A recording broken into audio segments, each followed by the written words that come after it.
calling mastery, the millionaire's blueprint to success. In today's video, I will show you the most effective ways of cold calling, what is most important when cold calling, and how you can accelerate your business with the right cold calling techniques. Let's start off with the most effective way of cold calling, the actual cold call.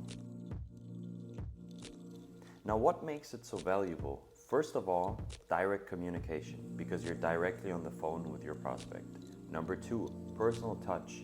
It creates a human connection, it's more persuasive, and you can adjust your pitch to the emotions and reactions of your prospect. And number three, immediate feedback, which is very important. You quickly notice what works and what doesn't.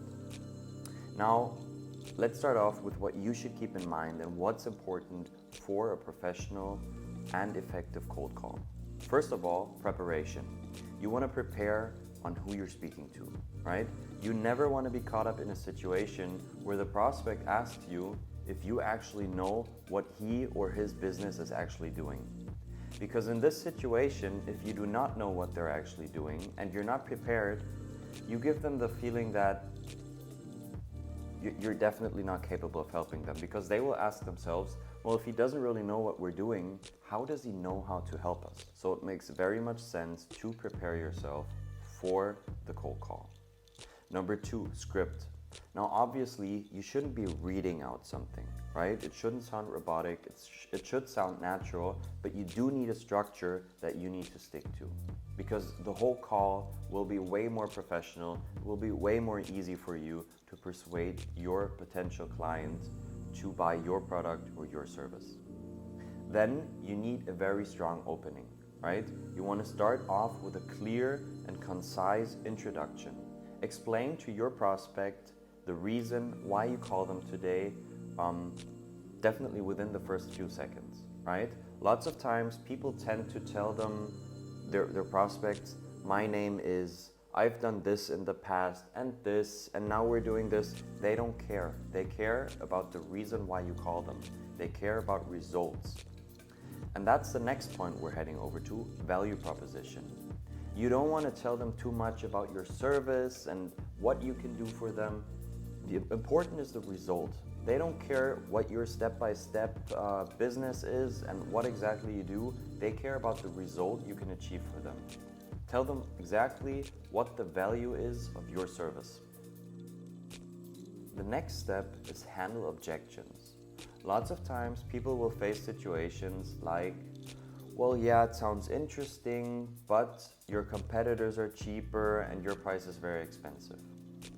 In these situations, people tend to tell their prospect why their service is so good and whatever. Doesn't matter. Tell them, I know my competitors might be cheaper, but our aim is not to be the cheapest, but the best. And I assume that you want to work with the best instead of working with the cheapest. And last but not least, follow up. Definitely, if they show interest, schedule a follow-up call or meeting, which ideally should be a closing call or a closing meeting where you close your client.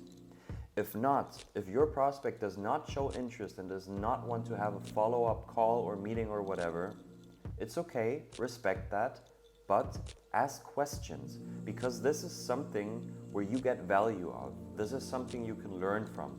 Lots of times people will say, okay, all right, bye, it was nice speaking to you. Wrong, you don't want to do that. You want to ask them what speaks against your service, what you could do better, what might have been more interesting to them, if they can tell you a little more about pain points or whatever it is, because obviously you haven't really targeted their pain points enough. Now let's head over to number two, cold mails, which are very important and very effective as well. But what exactly should you keep in mind when cold mailing? First of all, subject line, very important. You want to have something that's on point, that grabs the attention and makes the prospect click onto your mail. Number two, personalization. You want to tailor your email, right? You want to be personal in a way of saying the name, saying the company, and You don't want to make it sound like you've sent this email out to hundreds of people. This is very important because the prospect wants to feel that you're addressing them, you're addressing their pain points, and that you want to help them in whatever it is. Clear CTA, this is very important. And this is something that lots of people mess up. You want to be on point with this. You want to exactly tell them what you want from them, whether it's scheduling a call, a demo, or just replying to your mail, whatever it is, but you need to be clear on this. You want to make sure that the recipient of your mail knows what to do in the next step. And last but not least, follow up. Again, very important. If your prospect does not reply to your mail, write another one. People are busy.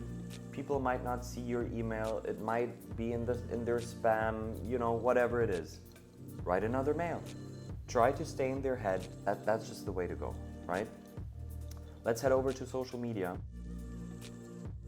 Very important.